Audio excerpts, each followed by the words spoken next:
Welcome to Cookie Jar FX. I am your host, Eric Foreman, and we are on the mid-week review for week 8. That was a lot to say. But yeah, just a phenomenal week. I cannot wait to get into it with you guys. Pretty much all of the pairs that was called this past Sunday for our weekly call list went as planned, and a little bit more further than anticipated for a lot of it. So I was able to capitalize on a lot of it and really build that portfolio up to where it needs to be. It should have been and could have been even further, but we're not going to get into the what ifs. Um, we can just kind of go by where we at, right? So, if you guys remember, the balance that we were left with was roughly like 463, I believe was the number, when we finished the week, and we are currently at 613. So, going from there, pretty much by the end of the week, we were supposed to be at 566. So we will highlight pretty much all of this down to roughly 17. So we're not only a week ahead, we're also kind of into like next week, Tuesday, which is pretty awesome. And again, like earlier when I was trading, and I'll discuss it in a second, um, I was actually like at 650. Um, but I shot myself in the foot with a trade. So we'll get into that in a second. But let us highlight this. Oh, wrong color. Um, as a solid victory. All that green is representative of us moving along, trucking along very well.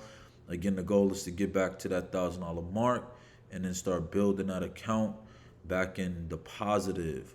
Right now, we are still in the red for roughly, let's just call it 40%, right? So, um, just about there. But we was able to drop a 64% loss down to 40% loss. So that's like a 24% gain back for the month of September. So good stuff. Just kind of highlighting the trades that we were in for this week. I'll try to adjust it. Custom period. We had the 20th, right? So it's wrong date. We don't want to go to July. So Sunday the 20th up until pretty much today, right? So we'll click OK on that. And right now it shows that we are equity. We pretty much are up $143 for this week. So great stuff as of right now. The trades that were taken, dollar CAD, obviously, and this is, I believe, from the move that I had entered on Thursday, which was officially closed out on Monday, I believe. So I'll enlarge this so you guys can see. But yeah, we had a $51, $35, $32, $37 gain. Huge gains that push us forward. And if you guys look at, I'll take it slow. So let's look at dollar CAD. So I had dollar CAD for a buy, right into this area here. I didn't expect that this move was going to be as aggressive and as big as it was.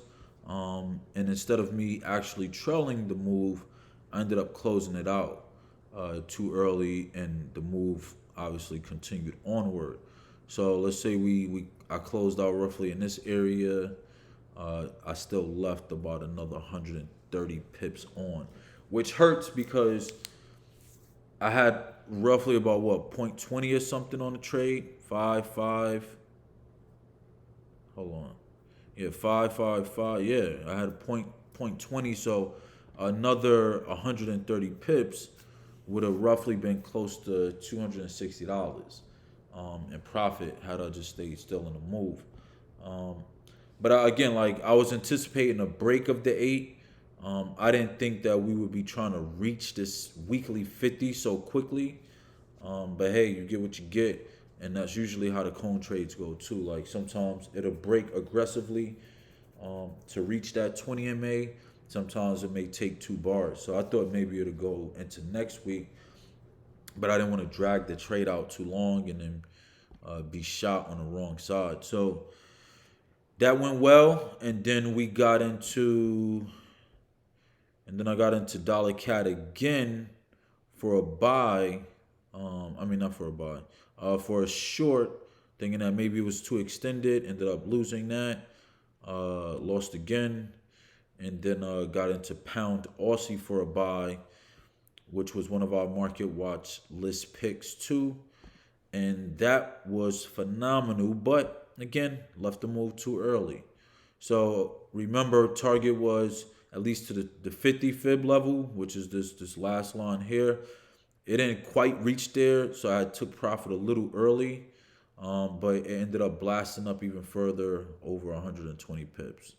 So again, cut and trade short. I only have 5 cents on this trade, but it would have probably given me another $35-$40 on there, maybe close to 50 more likely. So I would have finished the trade actually out with about 80, 40, about close to 90, almost $100 on this Pound Aussie trade rather than the $35-$36 finish here.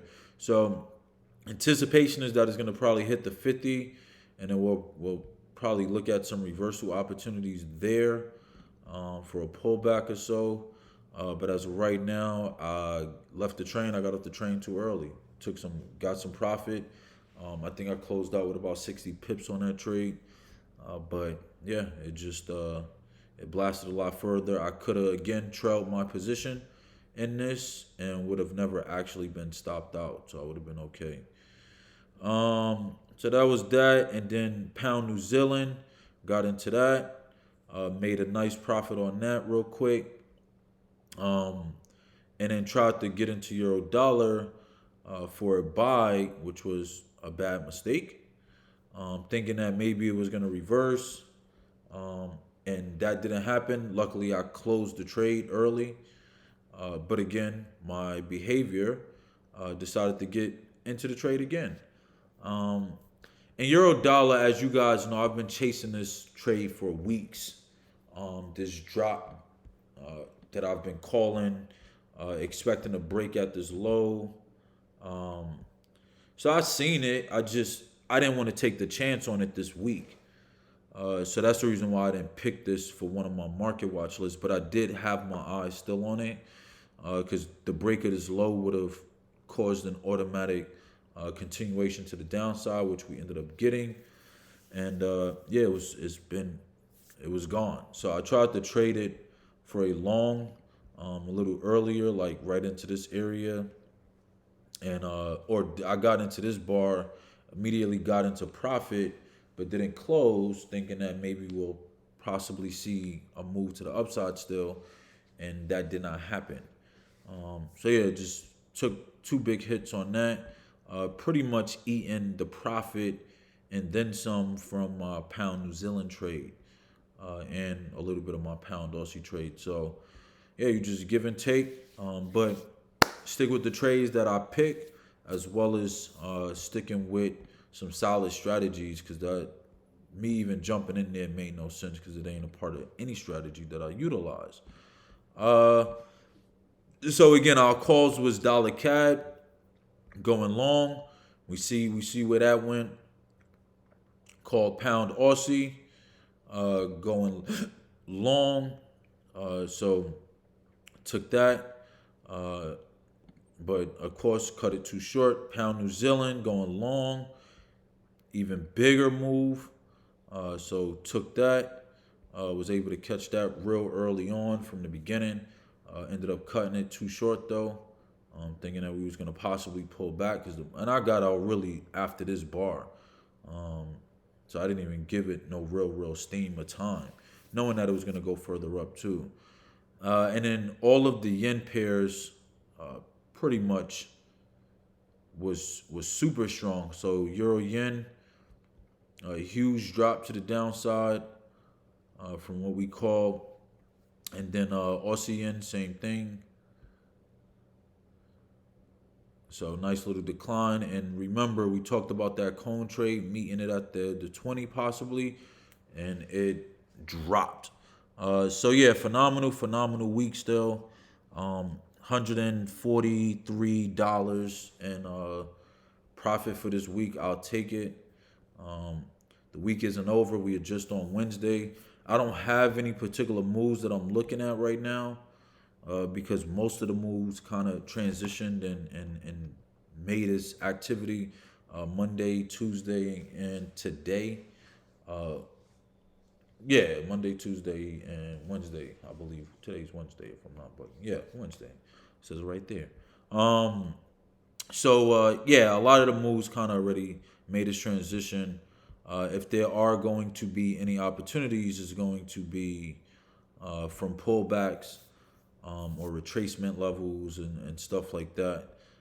But I would be just kind of mindful of that as of right now.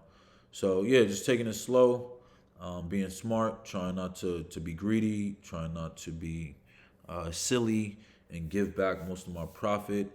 If we can get back over that 650 mark, that would be nice. Just kind of breaking that. But again, the trades go on. Daily trades go on. If I wanted to take off the rest of the week, I can. But I also don't have to press on it. So if I see something, just take it. If I don't, then I won't take it. But right now, we are far ahead of our targets, which is great. So I am very, very happy about that. Keep chipping at this negative equity from August lost. But again, thank you. I'll be connecting back with you guys on Sunday. Really, really looking forward to how we finish this week out.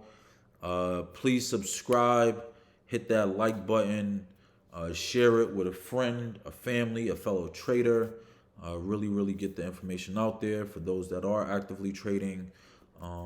That may just need some tips and suggestions. One of these great traders that I follow on Instagram, he made a call for pound Aussie, and he had it for a short, and it made me question if I was wrong. Um, and I was like, damn, like I might be wrong. But I was looking at it and I'm like, this is a trade. This is a basic textbook trade. Like I see it. So I just stuck with my guts, ignored what he was posting about.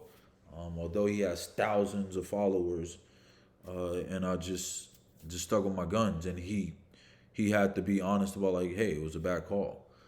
So whoever took the trade and lost money is at your own demise. But for me, I don't share the stuff to tell you guys what to trade. I share it because these are things that I'm actually looking at. But yeah, just great week. Love all of the pairs that we picked out. Pretty much at this point, with everything that went the way it went, there's really no need to trade any further if you was able to capitalize off of that. But for me, I am going to possibly look for some reversals at some resistance levels for dollar CAD, also for pound New Zealand and pound Aussie as it comes up against those areas. So yeah, we'll see. But other than that, thank you, and I will see you guys on Sunday. Have a good one.